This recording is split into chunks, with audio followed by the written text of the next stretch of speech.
Color guard, color guard, post the colors. Please join us in the pledge of allegiance. I pledge allegiance to the flag of the United States of America and to the republic for which it stands, one nation under God, indivisible, with liberty and justice for all. Color guard reform. Color guard retreat.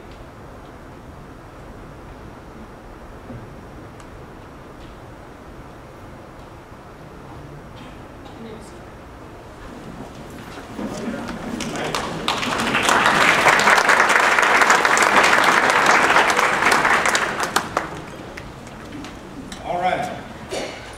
I guess this thing's working okay. Okay, I'm going to ask that you bow your head for a prayer, please, so we can get started. Our most gracious Heavenly Father, we thank you for this day and all the blessings that you have bestowed upon each one of us. We thank you for the privilege of living in a free country where we can come and meet and listen to the ones that we have elected for office. We thank you for Congressman Brady, for the man he is and what he stands for. We ask that you be with him as he represents us in Washington. And we pray that the decisions that he makes will be pleasing to you.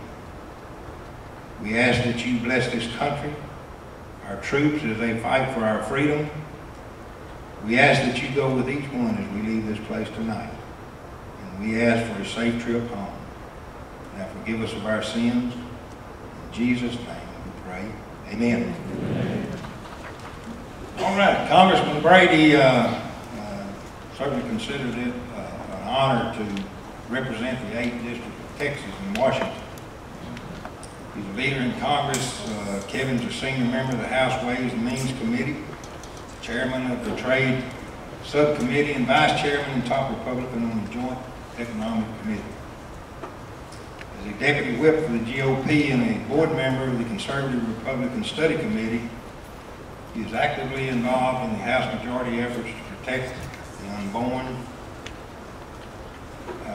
end bad legislation and regulation, and cut federal spending and the debt.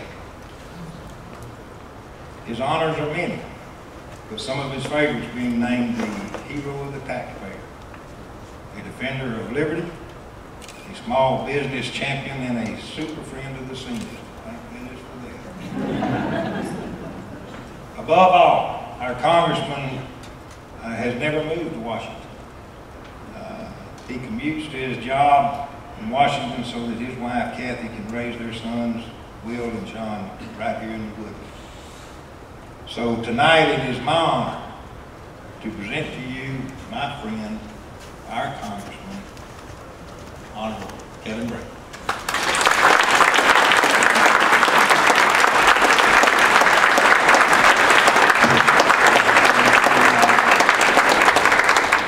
Sheriff, thank you very much for the introduction. More importantly, though, Montgomery County is growing and blowing. Over 500,000 people. It creates a lot of problems, a lot of challenges for law enforcement. Tommy Gage does a great job to protect our families and our businesses. Sheriff, thank you for all of you.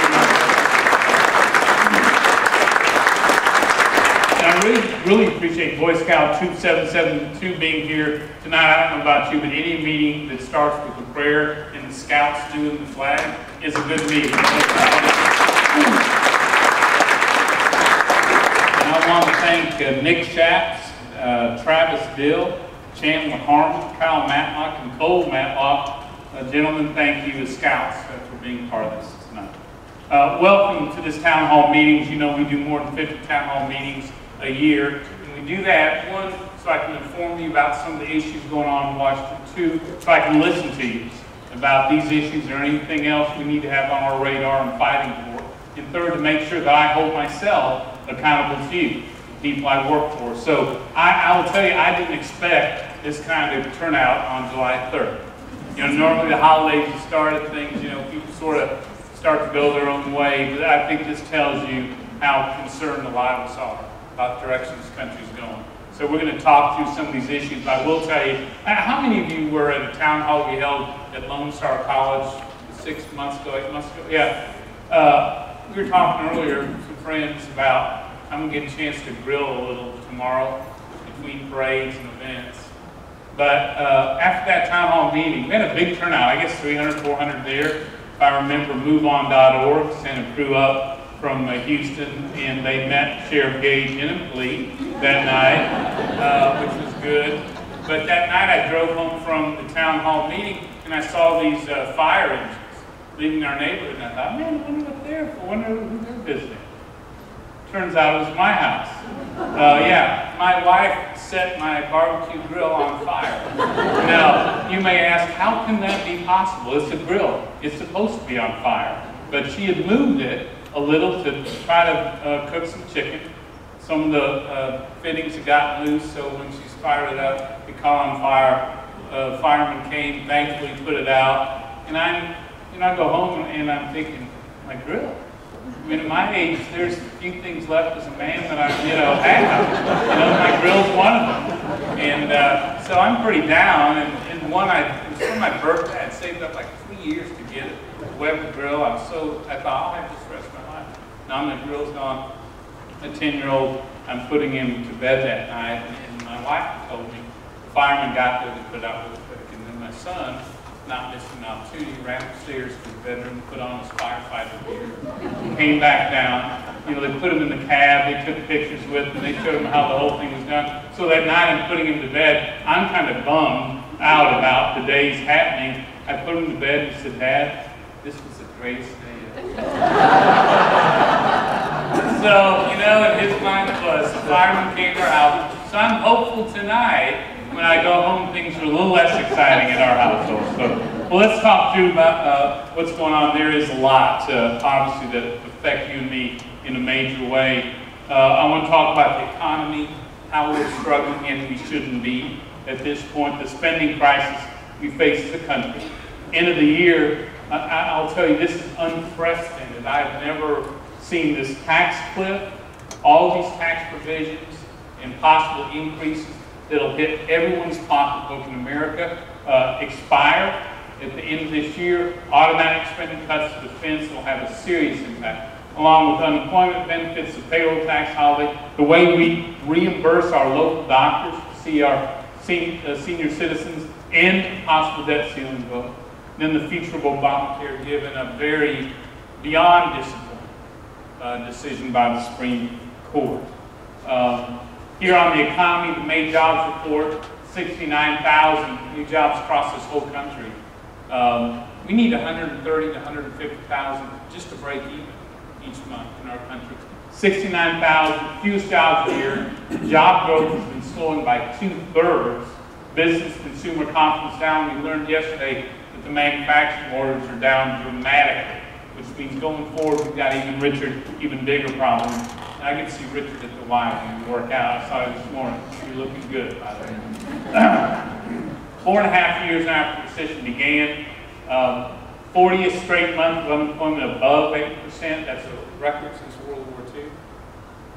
Fewest number of workers in 30 years.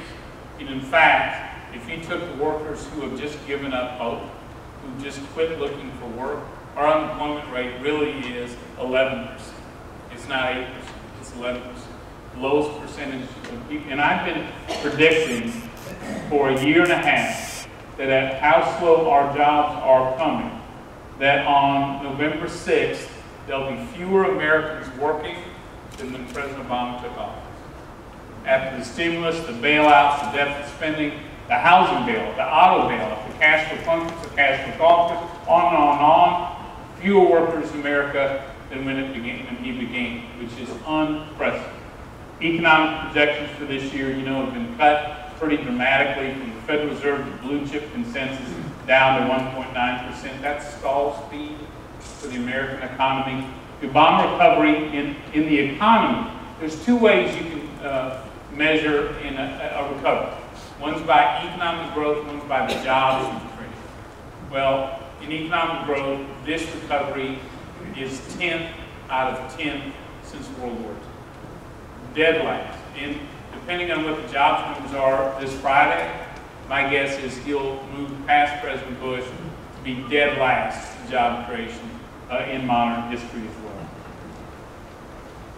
You look at, as you know, we fought the stimulus in a major way, and not a single Republican in the House voted for it for good reason. We were promised if we borrowed and spent all that money as a nation, our unemployment rate would be 5.8%. Today it's 8%, really, as we know, it's close to 11%. You look at the Obama recovery versus the Reagan recovery, which Reagan's, that recession he inherited, 10.8% unemployment, was actually deeper. At this point, apples to apples, President Reagan's recovery was 3 times faster and stronger than this one. And for good reason. Absolutely two different approaches. One was spend as much government money as you could toward government programs and jobs. President Reagan, just the opposite, focused on Main Street. How do you get Main Street back hiring again? How do you lower taxes? How do you create a free market? And look what happened. Dramatic increase in jobs. And this is an apples to apples comparison. And this is, let me go back to one. And here's, you look at the previous recessions. This is a little difficult to read, but new jobs in previous recessions at this point, apples to apples, we should have dramatic job growth. We're still negative. The labor force participation, which means who's actually getting back into the workforce, positive for other recessions, still negative for us. Real economic growth, look at that. That's what our normal recovery ought to be. This is what we're at. Consumer spending, where we ought to be for other recessions, here's where we're at. Real personal income, consumer credit, home prices. There is an indicator that doesn't show this is a failed economic recovery by every measure that there is. I'm sorry, it's going from 2 at a time. You've seen this chart, and I've updated it, but you can't tell the difference. This is our spending future as a country. The red is the deficits in debt going forward. The green is the revenue that comes in, and as you know, even some ups and downs, consistently we bring in about 92% of our revenue. In the economy, should it ever recover, we'll bring it back again. But you can tell the spending right here. We're just starting a huge explosion of spending. This is our nation's future. This is our children's future. And as this chart points out, you can't tax your way back to a balanced budget. You can't tax everyone in this America high enough to cover all that spending. You've got to get control of spending. And at the end of the day, it's going to be our young people who are here tonight, young people back home at our houses while we're here at the town hall who pay the price. And by the way, as of last reading, the House has passed $20 trillion in spending cuts out of the House, and all but 2 are still sitting in the Senate. They still have not passed a budget in 3 years. The President, to his credit, sent a budget over. It was rejected unanimously in the House and the Senate. But the way the Constitution says we're supposed to work, the President can propose legislation, but the House passes their idea, the Senate passes theirs, and the Constitution says you work together and try to solve it if you can. But only one chamber is doing the job right now, and has been, on spending, on job creation, on rolling back the regulation, on repealing Obamacare. Only one chamber has been actually producing and following the way the Constitution says it ought to be working. I'm moving through this pretty quickly because I want to get to questions as soon as we can. Looking ahead, this tax cliff, being on the Ways and Means Committee, this is unprecedented, and it's frightening to have this many tax provisions expiring at one time, and we will see an explosion of higher taxes if Congress doesn't act. Some of the relief has already expired, including the state and local sales tax deduction. That's the law I'm in charge of, and that saves us in Texas about $1.2 billion that you and I don't send to Washington. We get to deduct off our taxes, which is only fair because other states get to deduct their income taxes. We're wise enough not to have an income tax in Texas. We should be able to deduct our sales taxes. We can today, but it expired. At the end of this year, we got all the Republican tax relief, all brackets, all rates. Don't fall into this media trap that it's only for the wealthy. Every rate, every income taxpayer at any income source is going to see an increase in their taxes at the end of this year if Congress doesn't act. The alternative minimum tax comes back to life in a big way. So does the death tax in a major way. Payroll taxability ends as it should. And also, capital gains, dramatic increases in that and dividends. Child tax credit, important if you're raising kids. Marriage penalty springs back to life. College tax credit is critical if you're sending your kids to school. Small businesses allows them to buy equipment and technology right off this year. Really important if you're struggling as a small business. All that expires December 31st. Here's the impact.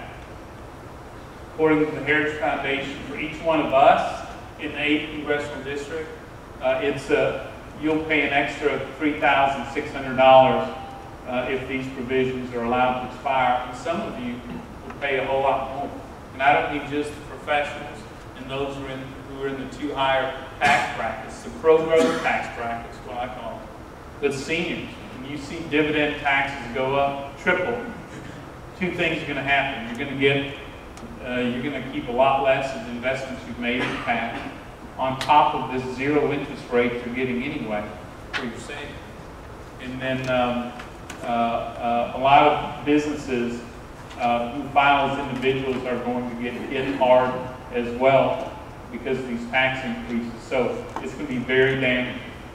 House is not going to wait until the end of the year on this. In July, House Ways and Means Committee that I serve on, we've already presented several options to our leadership.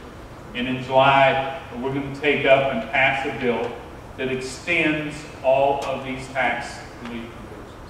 So there will be no tax increases on any person, on any family, on any income level, period, in America. And beyond that, that's not enough. We're also going to lay out our principles for tax reform because we can't stick with this tax code. It is a horrible code. Not only is it the worst in the world for our businesses, we are now #1 in worst tax codes, highest tax rate in the world. But for families, you shouldn't be scared of your own tax code. You shouldn't be frightened about what happens if you make mistakes.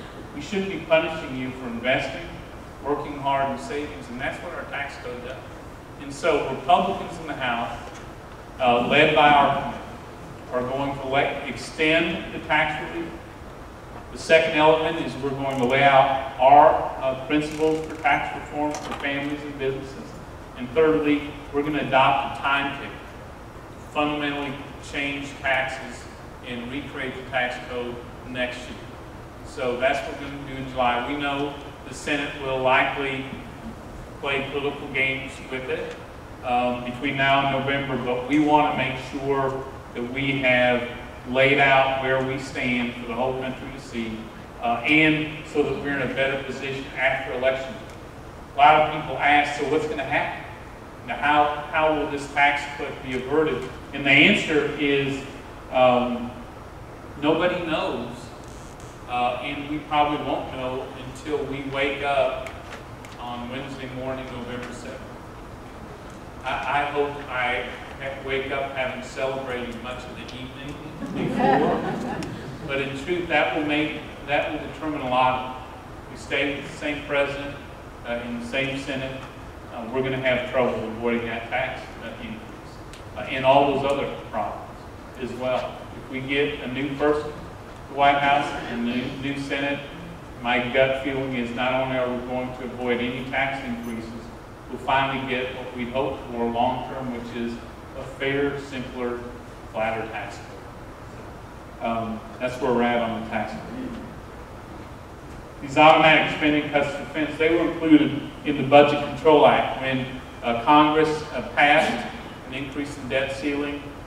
We insisted on, it's about a little over $2 trillion in cuts, not nearly enough. In fact, it sounds like a lot.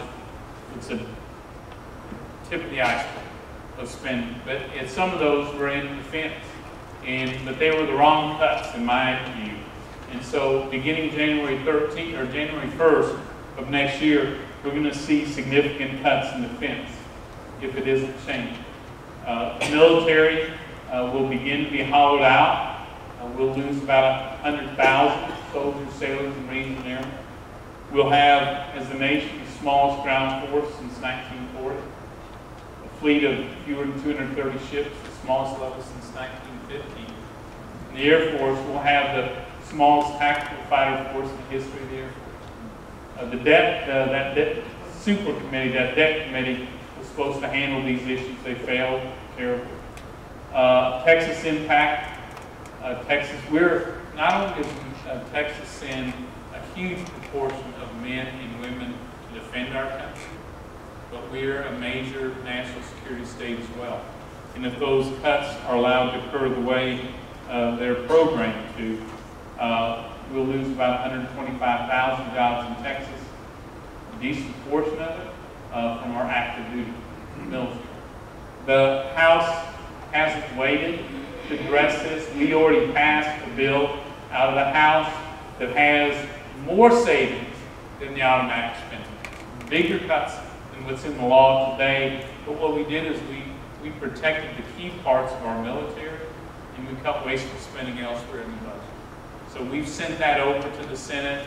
It's still sitting there today, but we know that we can protect the military and reduce the deficit because we've already sent that over. You need to know from me, I think the Pentagon wastes money.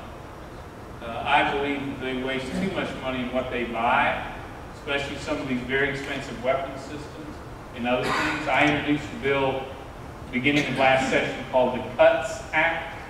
That's $150-some billion out, and it tackles defense. But what I did was I protected all the money for our troops in their support missions, and we focused on the areas of purchasing where we waste the most money. They did these cuts. They go after our troops and their support as well. It's a mistake. And we also, in the House Budget Committee, passed legislation to basically challenge the president to tell us where he's going to make these cuts. Because we think once the country sees what happens to national security, that they're going to join us in trying to avoid this. Let's finish with the health care law. The Supreme Court got it wrong. The decision was wrong. The reasoning was torture. And I know some today believe that Justice Roberts provided this wonderful, brilliant tactical maneuver, but in my view, he created a roadmap for bigger government down the road as long as you tie it to the tax rate. That's exactly what we didn't need. This law still will drive up health care costs in a major way for everyone in this room. It's going to damage our economy, already is. The business is holding back on hiring because of this law. We all know that's the case today. It's going to drive up our deficit in a major way. And it is going to continue to put, and this is the health care chart as amended by the Supreme Court. Here are the changes. They changed the mandate that you and I have to buy a private product into a tax. They put some question marks where that Medicaid expansion is, so that the states have some option. This, the Class Act, was the new entitlement that we warned could never be sustained.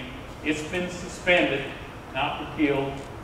But today, this is still the law of the land, and in between you as patients and the physicians treating you, there's still 159 federal agencies and bureaucracies in between you and your doctor. We all know we need health reform, we need more affordable care, but this is not the solution. And as you remember, in this chart, we could only fit 1/3 of the bureaucracy on that chart. So it's much worse than what you see today. What they didn't strike down, even though they, I think, correctly identified this mandate as a tax, but that should have been unconstitutional as well, is they left in place 21 tax increases totaling $600 $150 billion tax increases. Half of those, 21, hit the middle class in a big way. You don't see the president on the stump today talking about the new tax on your insurance premium. They don't talk about the new tax on your health savings account that prevents you from buying over-the-counter medicine. They don't talk about the medical device tax, where you and I are going to pay more for every product that we use that our hospitals buy and have to pass on, that we all will pay. And he doesn't talk about the fact that if you're a family with high medical bills, you won't be able to deduct as much from your taxes anymore. You're going to pay higher taxes on that. You don't hear that on the stump, but we have here on your seats a list of some of those taxes and when they hit. And as you would guess, most of those tax increases hit after the November election. I know that's coincidental, probably. That's the case. And what's still in place is $500 billion of cuts to our local hospitals, to our nursing homes, to our healthcare agencies. A big hit to Medicare Advantage for our seniors. I don't know how many of you choose Medicare Advantage, but in Texas, it's the single most popular program. 1 million of our seniors are on it.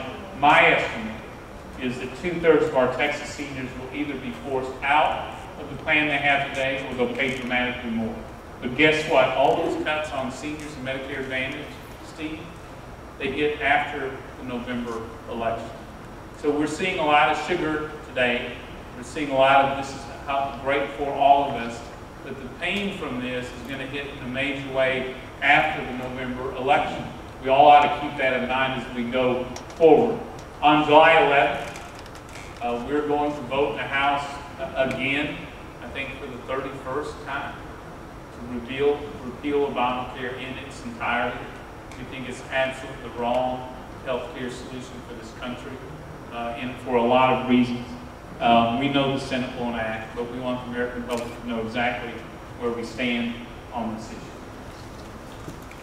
With that, and we've also obviously spent a lot of time, I think our second vote on taking control of the House was to repeal Obamacare in its entirety. But we've also tackled issues like this Independent Payment Advisory Board. This is one of the new bureaucracies. One of the new bureaucracies right here. There's iPad right there. Unelected, 15 members. You don't know their names, you don't know their faces, but they're given so much power to ration health care in the future. And they don't ration it by denying treatment to you. They just won't reimburse a physician or a hospital for treatment. Same result, different way to go about it. And this group has so much power that even if they pass something, a cut, a rationing of some type, even if the majority of Congress overturns it, the law still takes place. So we have voted to eliminate and defund a number of those programs. But the truth of the matter is, if we want to repeal Obamacare, the Supreme Court just sent it straight back into our laps and said, if you want to do it, you do it at the ballot box. So that's what's at stake November 6th of this year. And which leads to the final chart.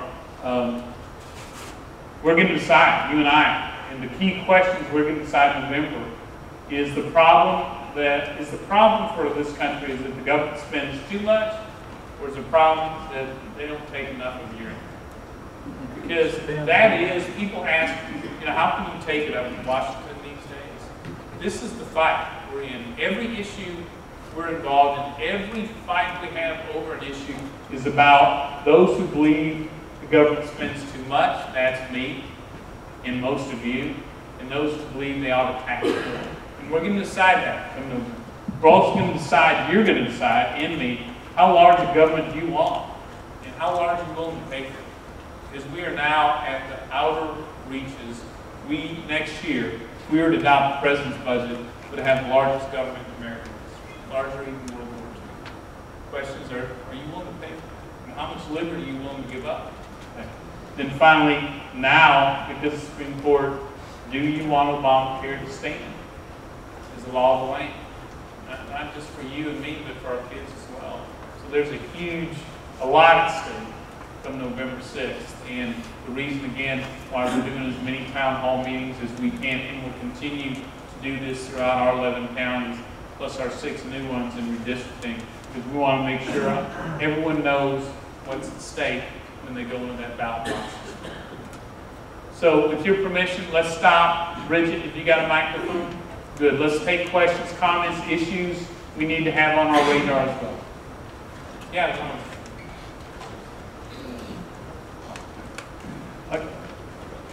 My name is John Gaber. I'm from Pre-Kingwood. We're actually in Porter. And I want to thank you for co-sponsoring HR 25, the fair tax. Yes, sir. And what I have to ask you about is related to that. It seems like the people who are supporting the fair tax are missing something really big. You talked about a financial cliff, a tax cliff that we're going to go over. But according to Zogby, more than 3 million Americans relocate offshore every year, and many of those will never come back. And since Obama took office, the number of formal expatriations, you know, what's the guy from Facebook, you know, they've gone by a factor of 8.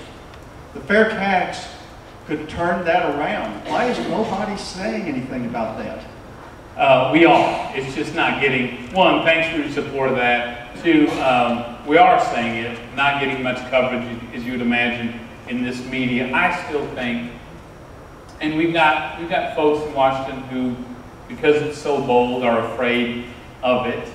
And so we got a lot of education left to do. But I still think as much of an improvement as a flat tax would be over what we have today, if we really want to create a tax code that's fair for our kids and jumpstarts our economy for the long term, I really think a retail sales tax is the best way to go as a country.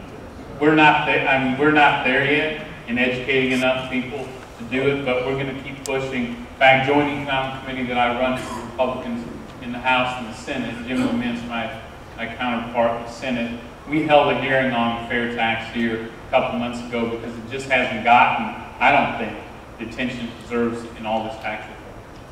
But thanks for. Yes, sir. Thank you very much. Appreciate it. Yes, sir.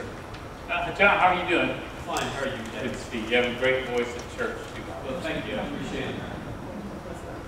Yes, Kevin, for the sake of other people here, my name is David Dwaron, and for fair disclosure, Kevin and I go to church together. Kevin, would you please comment on the lawlessness of our Attorney General? Oh, yeah. And what is the next step, considering his refusal to honor the request of Congress to turn over the documents in Fast and Furious? David, thanks for asking the question. Look, you know, if you've got nothing to hide, if you don't mind the truth coming out, then you don't hide documents. And with executive privilege, the White House clearly fears there is something to be disclosed. The principle here is that, you know, our government ran basically a gun walking operation that was very dangerous and very risky, and likely ended up in the death of one of our officers, our agents. And initially they said we knew nothing about it. As we dug deeper, that became clear it wasn't the case. They sent a letter to us, the Attorney General, and said, you know, the White House and I have no knowledge of this case. 8 months later, they retracted that letter. And so Congress asked a simple question on behalf of the parents of that agent, Mr. Terry, show us the documents, communications regarding that letter and the information on the day. That's what we're fighting to get, is just that information over that small period. We preferred to not go to contempt. We preferred that they give us the documents, and our committee, the Government Forum Oversight Committee, held I don't know how many small group meetings with the White House to give them the opportunity to present the information, and they each turned, bottom line is they said no. And at the end, they brought in a box with information, and they basically gave us an ultimatum: you can take what's in the box, but we want no further hearings and I, the Attorney General, cannot be held in contempt. And not knowing what was in the box, or if this was the truth, or what we asked for, we said no thank you. You know, we want the truth. So we passed the contempt, both civil and criminal. My guess is, David, that the court in Washington will decline to prosecute.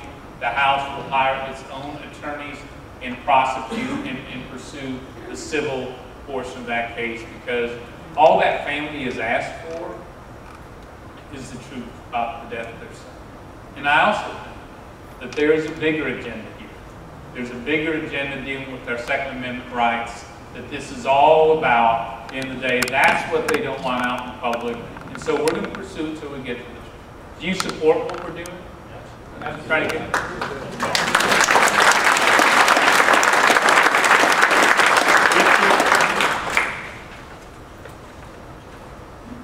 Hi, Kevin. Good seeing you again.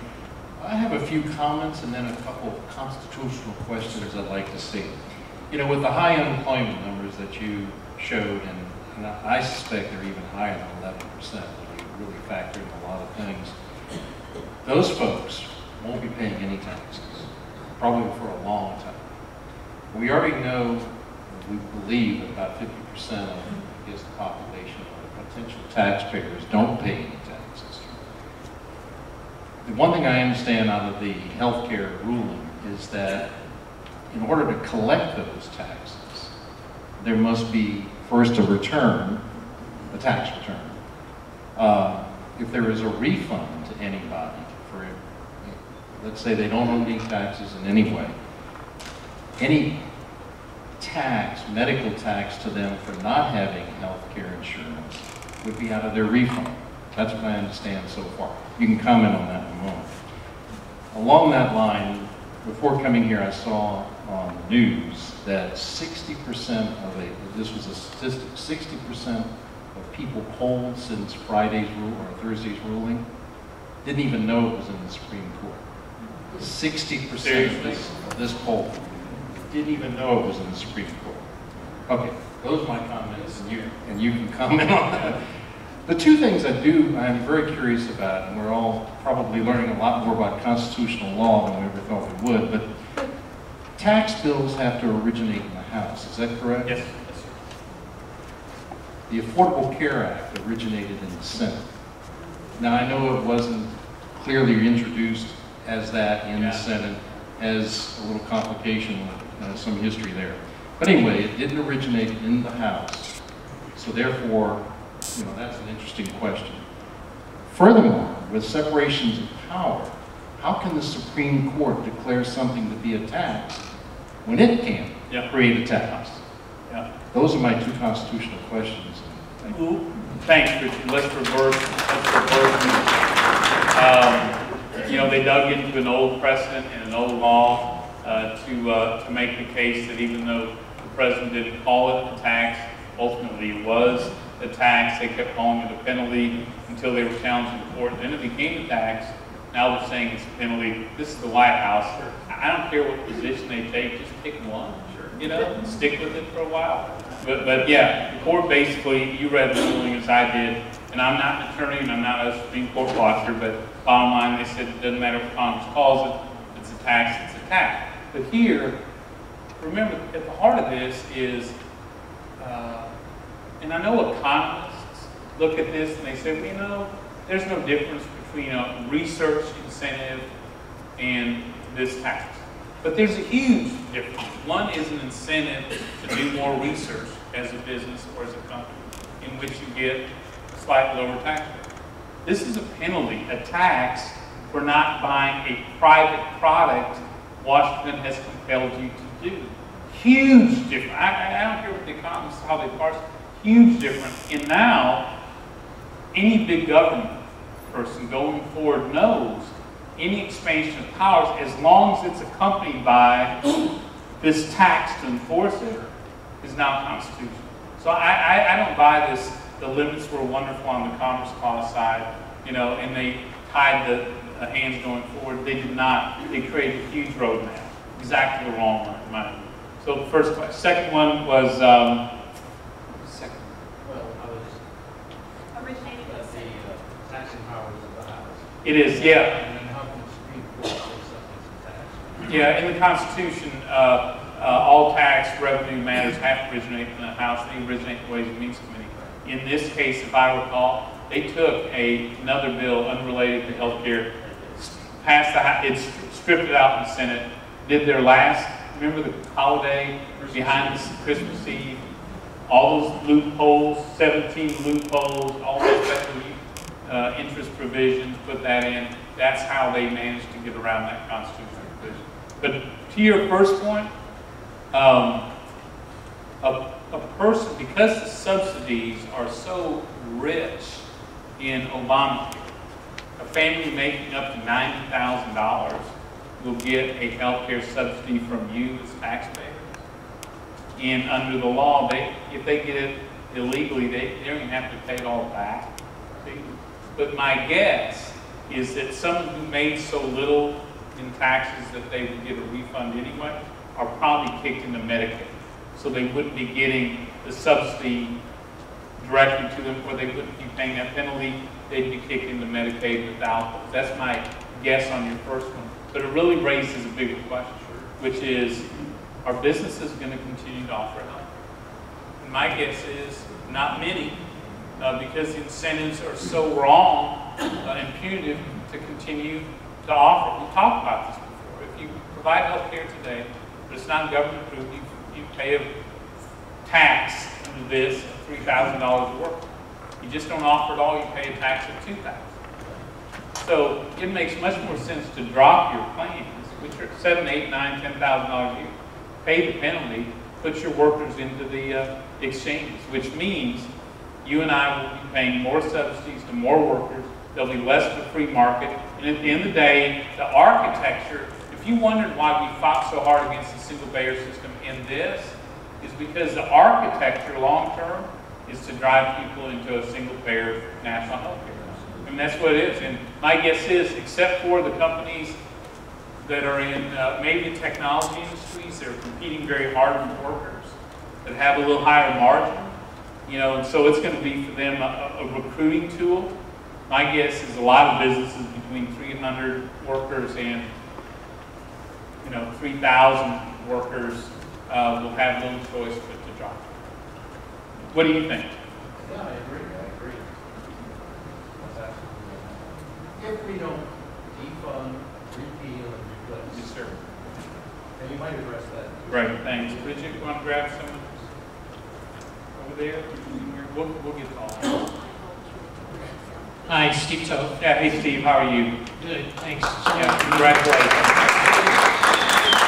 The Cato Institute and Texas Public Policy Foundation have stated that Obamacare is going to have a draconian effect on Texas through Medicaid. Yeah. And we're all hoping that the compact bill is going to go, the medical compact bill is going to go through at the federal level. Is it getting any traction with folks there? Not much yet. It's still I think it's a more familiar issue here in Texas because we had leaders like Lois Colfer, for example, who carried the legislation in the Texas House. There's a little more familiarity here at the federal level, Steve. It's not anywhere close to the radar. A few states are aware of it, but no, we got a lot of work to go in that area. My guess, and I don't know what Texas is going to do on the Medicaid side of it, but I know the estimates of billions upon billions of more tax dollars would be needed to comply with the expanded eligibility for Medicaid. And I know Senator Williams had some numbers. I can't recall them off the top of my head, but they were stunning. Yeah, it's $45 billion. Stunning. And Medicaid's already a quarter of the state budget already. It was about 1% when I was there. It's now a quarter with a bullet going up more. So Texas can't. Bridget, okay. May Eddy. Yeah, May. Thank you, Kevin, for being here. As a leader in the conservative movement, I just wondered if you know of any proactive measures that are being taken in the country to prevent fraud in the coming election. A lot of us are worried. We know how important it is. And you just mentioned the word illegal in relation to Obamacare, but I'm just afraid, and a lot of people I know are afraid that the election is going to be stolen with what they've already promised, you know. And I just wonder if you know of anything that we can do or that's being done to prevent that from happening. Thanks, May. I do. I know that there is a coordinated effort between the Republican National Committee, the Senatorial Committee, which Congressman or Senator Cornyn runs, and the House, the Congressional Committee, which Representative Sessions from Texas runs. I know there's already a coordinated anti-fraud effort because we've already begun recruiting lawyers from all around the country to stop that effort. And then my guess is one of these super PACs will be doing the same as well in the areas that we can't cover. So yeah, there is a real concern. We want this to be an honest, fair election based on this president's performance. And if we do that, there'll be a new president. Hello, Mr. Brady. Hey, Christine. My name is Christina, and I'm from Conrad. And I have a couple of questions. You touched upon the debt and the amount of spending and, you know, what our country is going toward, and it's the young people that are going to be stuck with that debt. And as one of those young people, and I have an 8-year-old and a 2-year-old, they're my young people. So I'm your young people, but they're my young people. And I'm looking at that generation. What measures and what efforts have you given to audit the Fed or encourage that? Because I know it's just gotten out of committee, and I don't believe you co-sponsored it yet. And you were one of only 4 or so representatives out of all of Texas that have failed to get on board with that. And also, I have one quick question, and forgive me for having to, but whenever the National Defense Authorization Act came to be, you know, voted on, you voted yes, and I've talked to your lawyers and they've explained to me their side of it. But as a civil rights, you know, person who's really strong on civil rights and really pays attention to that, there's a quiet, you know, discord between the young people and our concern. Because let's say I'm on the internet and I go to a website, you know, they could pick me up under suspicion if I didn't know what I was going to. I mean, there's a legitimate concern for the president having sole power to order the military to detain citizens under suspicion only, with no trial to the lawyer. You know, you could even be shipped out of, you know, country to Guantanamo Bay. And so that really concerns me, is just the direction that our civil rights, you know, the civil rights have been violated by Obama for a while with his executive orders, and this is one that just, it seems like I really would have wanted you to stand up, kind of like Virginia and a few other states, to just repeal that unconstitutional part and say that we're not going to participate in that, we're not going to cooperate with any federal agencies in our state. Okay. Start with the second one first, National Defense Authorization Act. I supported it both last year and this year, continue to support it strongly. If it included provisions that allowed any president or any government to detain a U.S. citizen without their full constitutional rights, I'd have been the first to vote no against it, but that's not what that bill did. And in fact, we made those authors read through to us the whole bill, both last year's and this year, including the provisions specifically to protect what you're worried about, put in that bill to make sure no citizen can be detained without full constitutional rights, without a full jury trial, without immediate legal representation. All those safeguards are in that bill. The one amendment I voted against, and you need to know about, I voted against an amendment by Justin Lamont and Adam Smith in Washington that gave U.S. constitutional rights to foreign terrorists who are on our soil. I mean, they gave, in effect, if we'd have passed that amendment to that bill, you know, we would have, by law, if Osama bin Laden had been caught on our soil, we'd have had to start with, you have the right to remain silent. And so, no, I voted absolutely against that amendment, and I voted for those, like Louis Gohmert from Texas, that reiterate again your very concern. The U.S. citizens should have no rights, civil rights, constitutional rights, any of those legal rights abridged by this law or any other. So I think I work hard to make sure that you and me and my kids are safe. On the first issue, audit the Fed by Ron Paul. I think our Federal Reserve has far exceeded its powers in a number of areas. And I think Congressman Paul's bill, Audit the Fed, is one step forward on it. We already audit the Fed financially in a number of ways. In fact, we can pick them up, those financial audits, every Thursday, frankly, you and I can. He adds a couple of new audits financially to the Fed that I think are very helpful. It'll shine even more light on them. I think that's good. There's provision in the bill I don't think is necessarily a good way to go about auditing their decisions, where we sort of outsource it to the General Accounting Office. I'm not convinced that's a good way to do it, but we're going to hold a vote and pass the audit the Fed bill out of the House in July. I don't believe I'm going to co-sponsor it, but I think 80% of that bill is a very good bill. But let me tell you what else I'm doing. As you know, we've introduced the Sound Dollar Act, completely reform the mandate of the Fed, to hold them accountable, to move them out of this economy, to do many of the things that Congressman Paul wants to achieve. I just take it a little different direction to get to that point, and we're continuing to work with his office and his subcommittee that he chairs on that issue. And so you just need to know we're leading the effort in Congress. When Congressman Paul finishes his term, and he'll be missed, to make sure his efforts that the Fed doesn't monetize our debt, that it backs out of this economy, that it's held accountable. We want to make sure that legacy keeps going forward. Sir, we open. Over here, I'm sorry, Brady. That's okay. You got one of the scouts? Yes. Hi, I'm Kyle Mala. Hey, Kyle. I have insulin-dependent diabetes. Yeah. And, my question is, with Obamacare, will my family still be able to afford, because I have an insulin pump, afford to buy my medical supplies for my insulin pump? Will we be able to reasonably be able to keep paying for this? Yeah, that's a great question.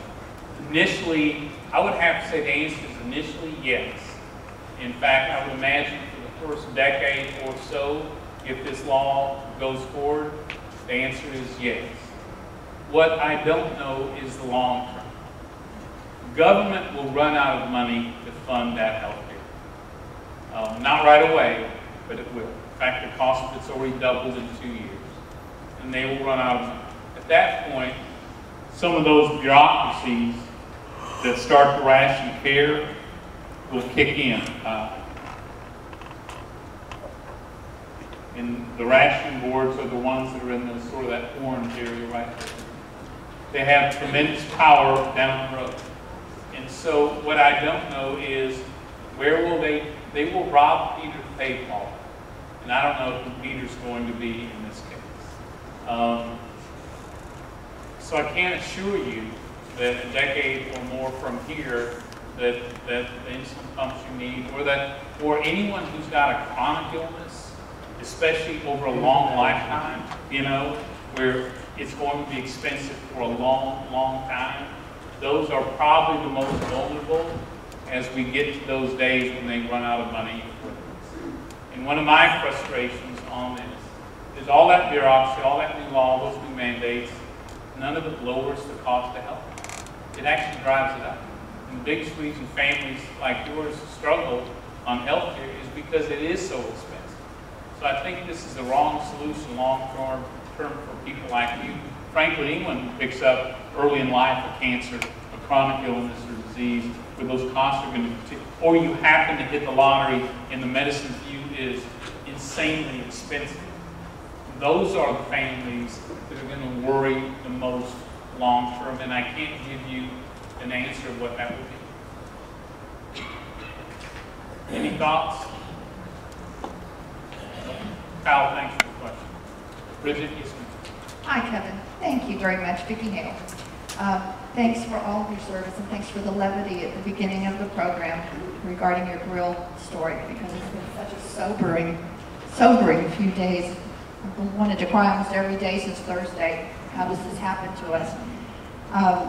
I'm concerned about a lot of things, but number one, I have two sons who are educated here in the Woodlands. They went to state schools here in Texas, in the business schools. They're out in the oil industry, in the energy industry, working. They have been somewhat brainwashed, even though this is a conservative area, in terms of the government, and the government not being so bad. So when this all came to pass on Thursday, one of my sons asked me on Saturday, well, what's the big deal? You know, it's going to be good for everybody to have this health care. They don't understand how it will apply to them, how it's going to affect their pocketbooks, their lives, going forward, what's going to happen to them. They don't understand this, and I really feel this is an education process that we need to address somehow on a mass level to where they could go to, they're all techies, let them go to a website, plug in their salaries, whatever information, and have it spit back to them how it's going to affect them in an adverse way or in a positive way. We need to educate these young kids who are so busy with their jobs and their corporate jobs and things. They don't have time to keep up with all of the politics, and most of the time, the politics have turned them off anyway. Now, and also, I wanted to say we need to get Daryl Ice's mole, who is providing him information, and get him on the sealed records deal of our president and find out what's being hidden there, because I think that would help us out a lot as well. Can I ask you something? Can I ask you, what do you think is the best way to reach young people about, again, at this point in their life, you know, they don't have the experiences of those of us in this room. They don't understand, ultimately, someone pays the bills for all this sugar, you know, that you get at different parts of life. What do you think what do you think the answer is? I don't know, because I'm not a techie really like they are, but that's what I would like to find out. Somehow the other side continues to outmaneuver us. Our team, we can't get all of our players on one side of the field, much less on the same page of the playbook. And so we're having a real problem with any kind of offensive, because we're not all together. And when we have comments like Mr. Romney's aide yesterday made about this being a penalty, or when Senator McConnell says, well, I don't know how we're going to be able to undo this. We're in big trouble, and we need we need to be unified in the struggle and the mountain that we have to climb between now and November. And so, I don't know, because I'm not a techie person and I don't know how to reach all of them. But that's what we need, is this mass education as to what's going, when it applies to them, I think then that gets their attention, when they see how it's going to affect them. And so I don't know how to do this. And somehow we've got to figure out how we reach young people, especially those who are so tech savvy, who are almost libertarian in their views, just leave us alone, who want the government to let them live their life. Do they really think this is what they want? You know what I mean? Is this the power they want the government to have? It'll be greater than anything they've ever experienced. It will limit their choices, their freedoms. We'll take more and more out of their paycheck, you know, throughout their lives than they ever dreamed. Somehow we've got to figure out a way to get that point. And this diagram you gave to us a couple of years ago, you said that Nancy Pelosi, as Speaker at that time, would not allow you to mail out to your constituents through your methods there. Now that she's so proud of it, and now that she is not the leader right now, why can't we mail this, or why can't your office mail this out to everybody the way it should be mailed out, so, and this be plastered on every McDonald's window and everywhere, and Starbucks and everything. We have got to, this is the education here. This is what we need for people to know about. Well, I do know this, our members in the House and our senators are pouring this chart out, continue to do that. A lot of our conservative blogs, conservative organizations getting it out as well. A lot of healthcare organizations. This is the chart they use to try to explain you know, the patients and the others, how this all is supposed to work. But you're right, and we've even got sites where people sell T-shirts with this on it. Nonetheless, I still run into people who've never seen it, don't know how invasive this thing is. So you're right, we need to do a better job. And if you have any thoughts on how we reach younger people, it's this law, in a lot of these laws, exactly the opposite of what they think they're getting wrong. Ms. Ray, if you have time. Yeah, great. Two more. Okay. Oh, great. Yes, sir. One or two more. Yeah, Wayne Hickman, Kevin, the last time I talked to you, I asked you to get Lake Conroe filled back up, and you've done a pretty Well, good job. thank you. After the grill, I had nothing to do to fill that lake up. Oh, and I was going to ask you, is there any law against waterboarding the judge and then letting him vote again? Sheriff, I'm going to pretend that we didn't hear that at all. Okay. Kevin, assuming we get the White House, assuming we get the Senate, assuming we hold on to the House of Representatives, we keep talking about we're going to abolish Obamacare. Can we do that with the stroke of a pen, or is this so massive It's going to be a fight. A fight. It is. This and that and so on and so forth. It's going to be a surgical fight because one, first we have to repeal it. Secondly, anyone lends in healthcare, the regulations that have already poured out of this, they're trying to get it. They try to get as much out of the door before this court ruling. So all that's going to have to be pulled back in. They've spent billions and billions of dollars trying to ingratiate it into agencies, into companies, into states already. We're going to have to pull that all back out as well. But that would be a nice problem to have, you know, to be able to repeal it first. Our biggest challenge, the House is going to move it immediately. I guarantee you immediately. We're still going to have a big fight in the Senate because no one is going to have 60 votes. The difference is, two big differences. One, right now they won't even hold a vote on repealing Obamacare. So the Republican Senate will have the chance to actually hold people accountable. And secondly, more important, you'll have a president who can start unwinding so much that's already gone out the door. That's going to be a huge help as well. Well, as my grandmother would say, more power to it. Yeah, no kidding. Well, and the reason we fought so hard against it, it is hard to reverse these laws. It just is. So that's why you fight to prevent them in the first place.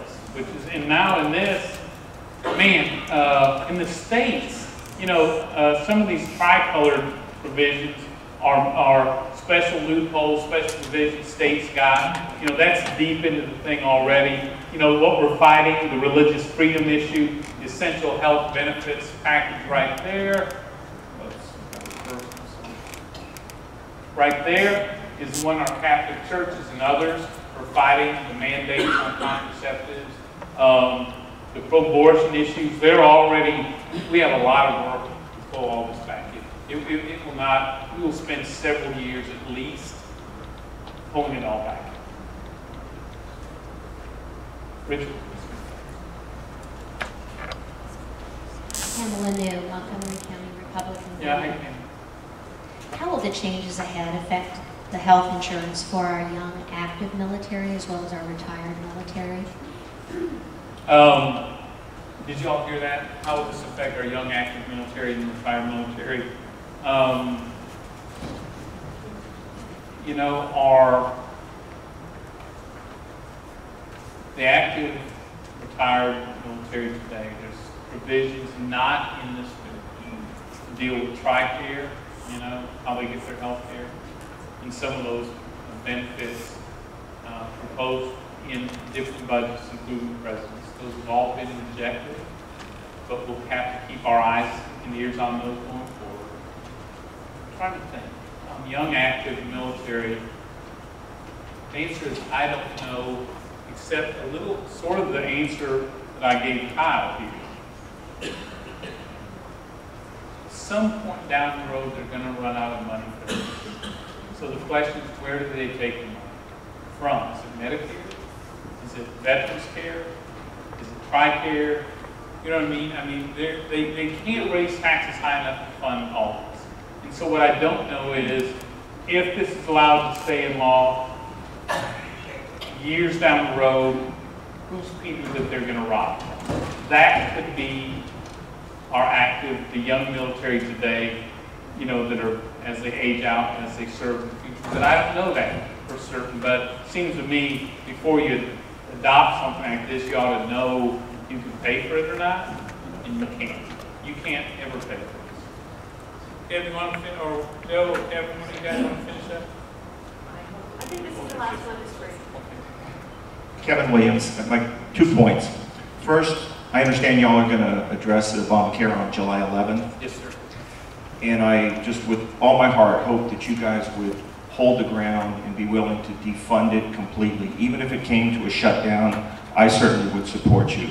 Because it's one thing to vote and say we don't want it, and it's another thing to really hold them to the fire on that.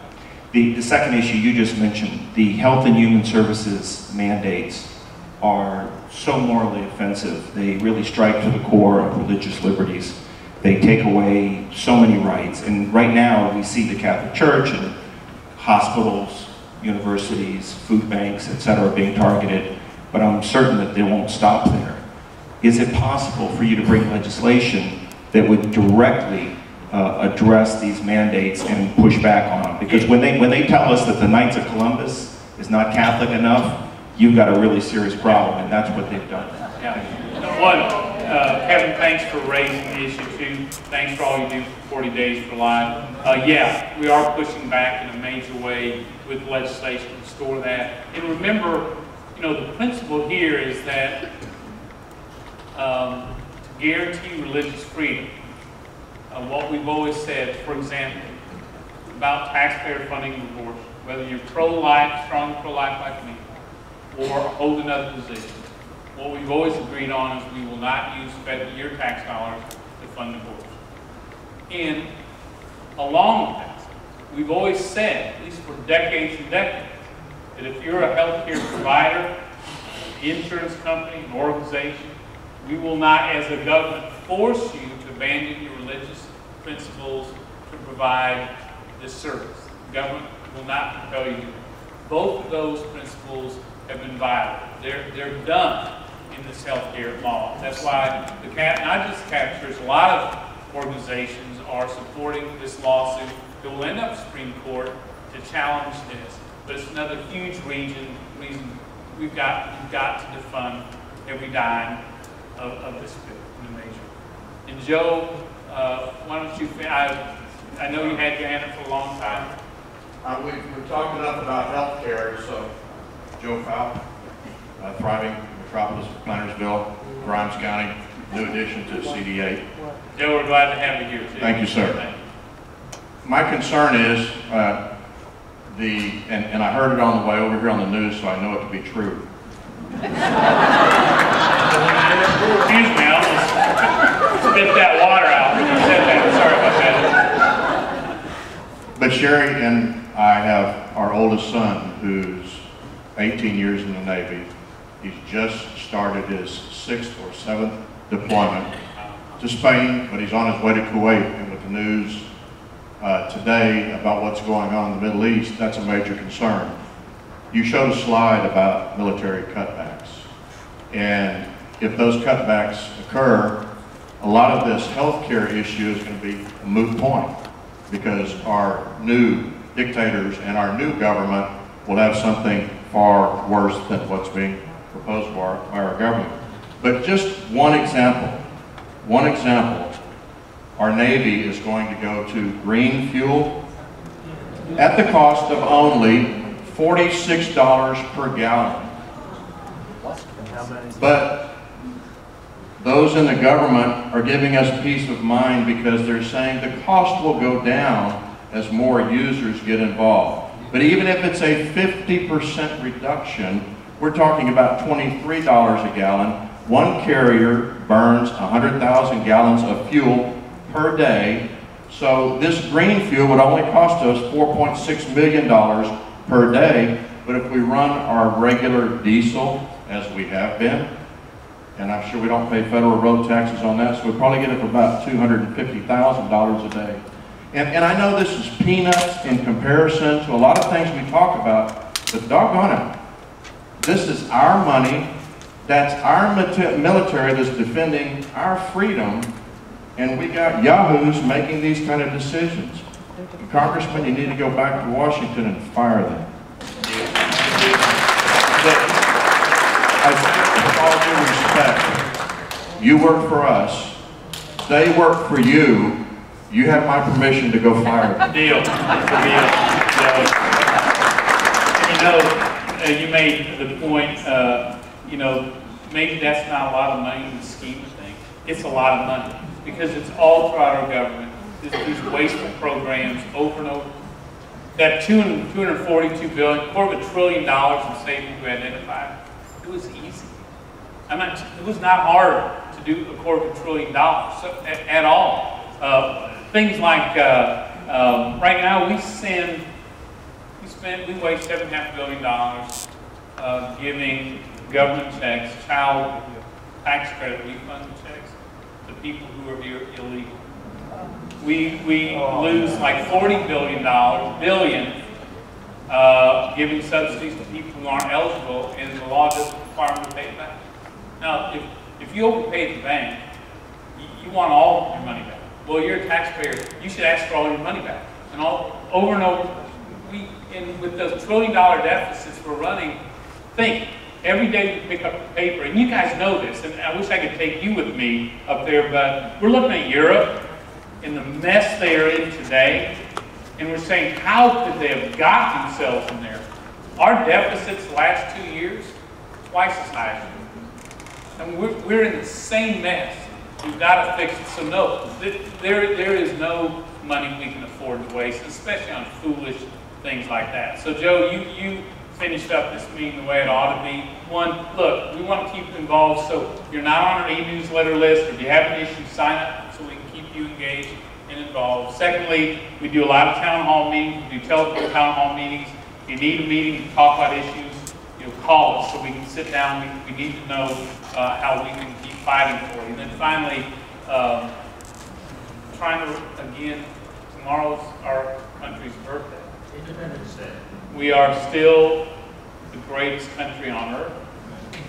2 weeks ago, I was down at Townball for Homes for Our Troops. They built a home for this young man, about 22, look about, I'm bad at guessing ages anymore, 22 years old. He had was on his second deployment in Afghanistan as a Marine sniper, had been out on patrol and on a mission, was coming back, stepped on an IED and blew him straight up to the height of a basketball hoop. He landed right back in the crater that blew him up, minus his legs. His family has supported him throughout his recovery. This great young man who would go back tomorrow, defend you and me.